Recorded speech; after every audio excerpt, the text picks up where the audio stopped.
The text messages between FBI officials Peter Strzok and Lisa Page that resulted in Strzok's dismissal from special counsel Robert Mueller's investigation of Russia's role in the 2016 presidential election revealed the extreme hostility Strzok and Page felt toward Donald Trump. Strzok called Trump a douche during the campaign, while he was leading the probe of Hillary Clinton's misuse of classified information. Strzok also called Trump a F idiot, and worried what would become of the United States if Trump became president. I worry about the state of the American judicial system if the rampant bias, possible collusion and stacking of the deck that infected the Justice Department and FBI in its Russia probe is ignored. We had a warning flare about what happens when the bureaucracy is allowed to run amok back in 2013. At that time, we learned that the Internal Revenue Service had targeted Tea Party groups for discriminatory treatment, denying them their non-profit status long enough so that they were sidelined during President Obama's 2012 re-election campaign. That scandal was largely ignored and minimized by the mainstream media, which questioned whether the discrimination had been real and if it had was merely the work of a couple of rogue officials. Luz Lerner and Holly Paz, the two IRS officials at the center of the scandal, were allowed to retire from the IRS with full pension benefits. No one has been prosecuted, and the Obama administration refused to enforce a contempt of Congress resolution that was passed after Lerner refused to testify. Indeed, the Obama Justice Department cleared Lerner and other officials of any wrongdoing and even praised her. The Trump Justice Department has taken a different view. It recently reached settlements totaling $3.5 million with Tea Party groups victimized by Lerner and Paz. In settlement documents, the Justice Department admitted that under President Obama the department had committed illegal behavior. The Trump Justice Department also singled out Lerner for criticism for failing to stop the targeting and hiding it from her superiors. That makes it all the more outrageous that Lerner and Paz, her former deputy, went to federal court last week to try to keep the transcripts of their depositions on the case secret. Lerner said there is no legitimate reason for the documents to be released and said they should be permanently sealed. She and Paz even claimed public interest in the documents was exceedingly low. Both Lerner and Paz said that disclosure would involve undermining substantial privacy and physical safety interests. Both women have claimed they have received threats since they left the IRS but have been vague on specifics. A former Justice Department official told me it's important that the Lerner transcripts be publicly released. The failure to effectively punish or expose those who were behind the IRS abuses was direct encouragement to people in the FBI and other agencies to go off the rails into politics during the 2016 campaign, the official told me. The failure to properly police the IRS and other abusive federal agencies during the Obama administration must be addressed by the Trump administration.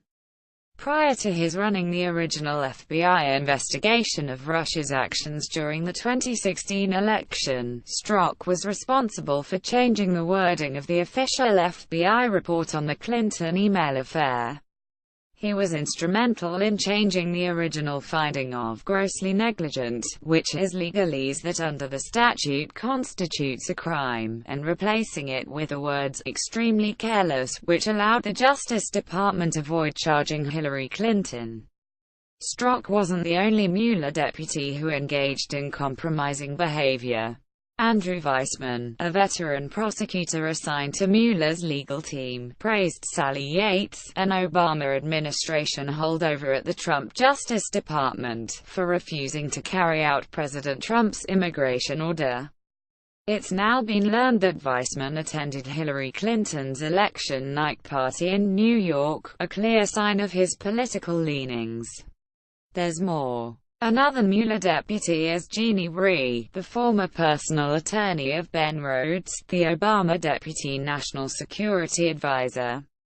She also provided legal counsel to the Clinton Foundation and was also a generous donor to Hillary Clinton's presidential campaign.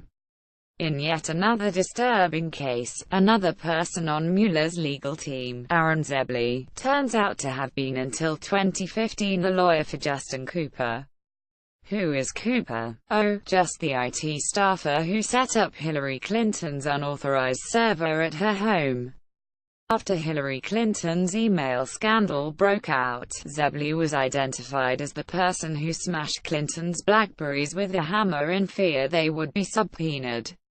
Zebley, who was Mueller's chief of staff when both served in the FBI, is now on Mueller's team probing the Trump administration and campaign. But the most disturbing case yet is that of Bruce Ohr, who was until recently the fourth-ranking Justice Department official, or has been demoted, now that it's been learned he had unauthorized contacts with Fusion GPS, the dirt-digging outfit responsible for the Clinton-funded, anti-Trump dossier. The dossier could have been one source of the decision to launch the original FBI investigation of possible Trump collusion with Russia. And it might be part of the evidence a federal court considered in granting power to wiretap Trump associates during the 2016 campaign. Ohr was not a disinterested party in his unauthorized contacts with Fusion GPS.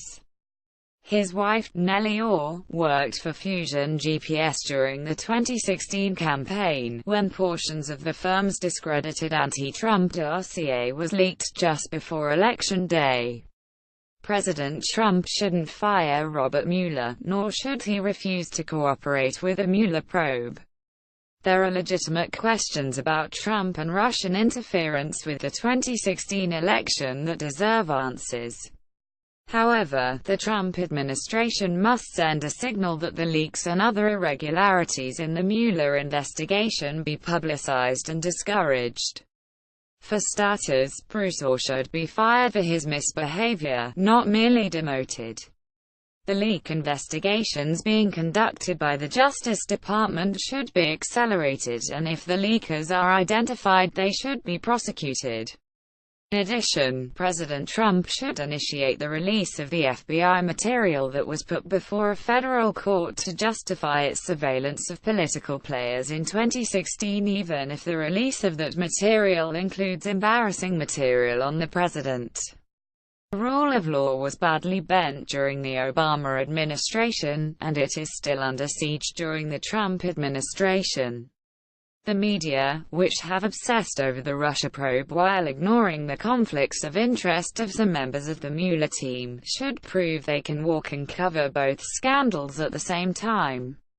The way to dispel public concern about whether our laws are being faithfully executed is for a robust debate and full transparency on all aspects of the Russian investigation.